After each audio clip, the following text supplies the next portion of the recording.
Hi friends, welcome back to my channel, and today we'll be looking at a very interesting art supply.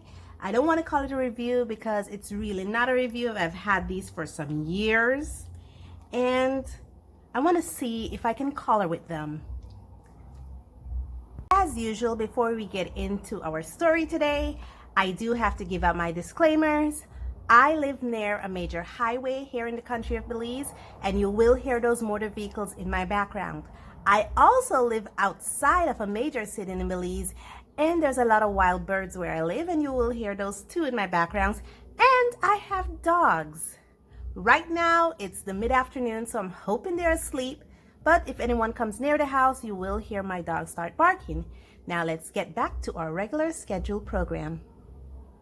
Now, before we get into the product that we will be looking at today, I do have to give you guys a bit of insight into my professional life, to say, because I really don't talk about it that much. But I do have a full-time job. And the type of job that I do, I have to have a license to practice. I really do have to have a license to practice, and I have to renew said license routinely. And I have to have certain amount of accredited hours to continue practicing what I do. And this is where the story of these art products actually picks up, because like I said, it's my professional career, and I do have my first degree in it. I have a bachelor's degree. And when I went to get my postgrad degree in this profession that I practiced, I had to move out of my country for some time and live in another country, because in my country, they don't offer postgrad degree in this field. And this is really where I got these art products. And let me show you them, okay?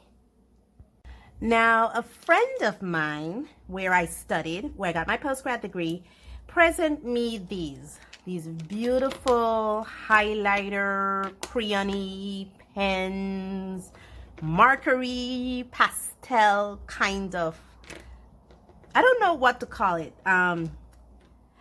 She told me it was crayons, but then when I read it, it's actually highlighters, and I use it like highlighters. Basically, it has this, and it has almost like an oil pastel kind of, and you can see I used it before, and you can see them coming out here. This is the blue, and she gave me an entire pack. It came in a clear packaging, and for shipping purposes I took it out off the packaging and packed it in my suitcase individually, and I was able to bring it back home to the country of Belize. It's had Chinese lettering on it, and it does have scent, but like I said, I've had these for some years, and I think some of the scent has already worn off, but it does have some scent to it. It has some Chinese lettering, and it comes in these colors: blue, a very bright yellow, orange, pink, and green. And for that friend out there who present me this, thank you so much. These were actually a lifesaver for me during that time, because during that time I was doing my data analyst, and I was doing a qualitative study. And guys, qualitative study is a headache. I mean, just looking at all the themes and the categories and trying to pull meanings out of different phrases and words, and having these colorful highlighters was very vital in trying to do that. So I thank you. It was a lifesaver during my studies. But now I'm home, I'm practicing, and I don't use these as much. And then the thought came to me that maybe I can use it to do art. So let's see how that goes. Okay, so I have the colors all swatched out here, and I did a bit of testing with these to see exactly how I could use them. So I made a base layer of them, and like I said, it feels like oil pastels to me, but highlighted oil pastels. I almost equate it to crayons, like crayon highlighters, but it is so beautiful. I try to layer it, and it does layer, as you can see here. I try blending it, and it doesn't blend as much. It just basically layers on top of each other. I try to put one slide down and try to pull water out of it, and it's not water soluble, so you can't pull water from it. with the same token, what I did is I put it on a palette and then I tried to dissolve it, and it didn't really dissolve in the water. And the same time, I tried to do the same thing but blending it with water, and it didn't really do that either. And so it left me stuck. And as you can see, these are how the colors basically swatched out. This is the blue, this is the green. The green looks pretty yellow to me. This is the orange, which kind of looks like a more yellow orange. This is the pink, and this is the yellow, and it looks very fluorescently. So what I did is I have an illustration underneath this, as you can see, which I will attempt to color with these crayons, highlighters. So I drew a very simple illustration, just a lollipop, and I did that mainly because of how these tips are. And I didn't want to waste the pastel effects by sharpening the tips to make it more intricate, for a more intricate design. So I just left it with its blunt ends, and that's why I have just a simple drawing with this, and they're all the same. And so now let's get started with this illustration, and we'll talk about this when we're finished.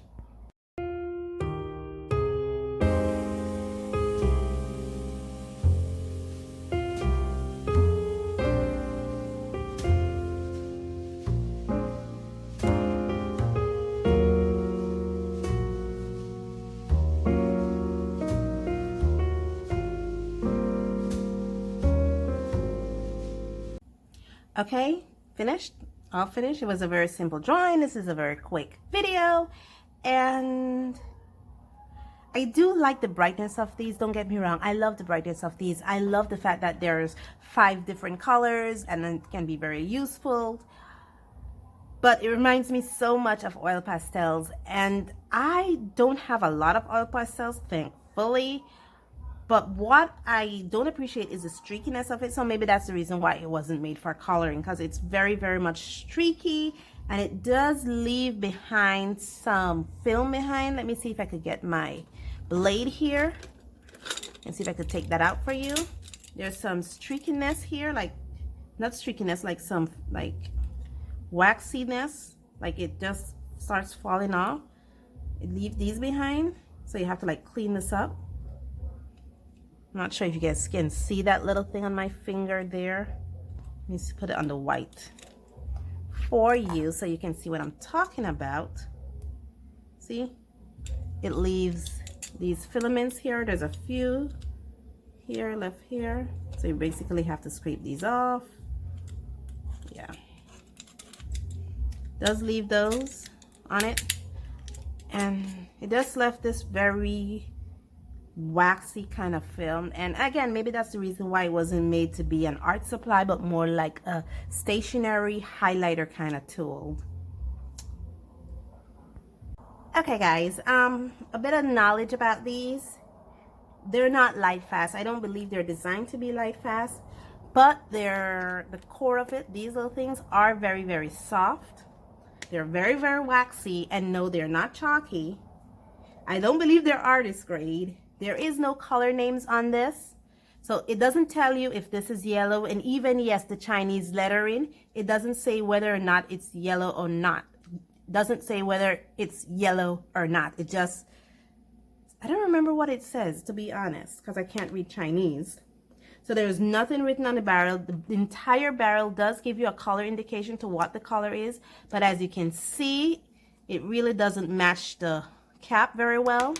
So I will instruct with all art supplies, always make sure you do swatches first. It does dry waxy. It does have these protective covering over it. It does has a round shape. It is not water soluble. There is no color intensity. It doesn't blend. It only layers when dries. And it smudges when dries, because these are very, very smudgy, see? So that's what I can say about it. Okay guys, so you got a little bit of insight into who I am and what I do, and thank you so much. Thank you, thank you, thank you. Can't thank you enough to continue with me on this journey Stay safe, stay blessed, and I'll see you in the next one. Bye.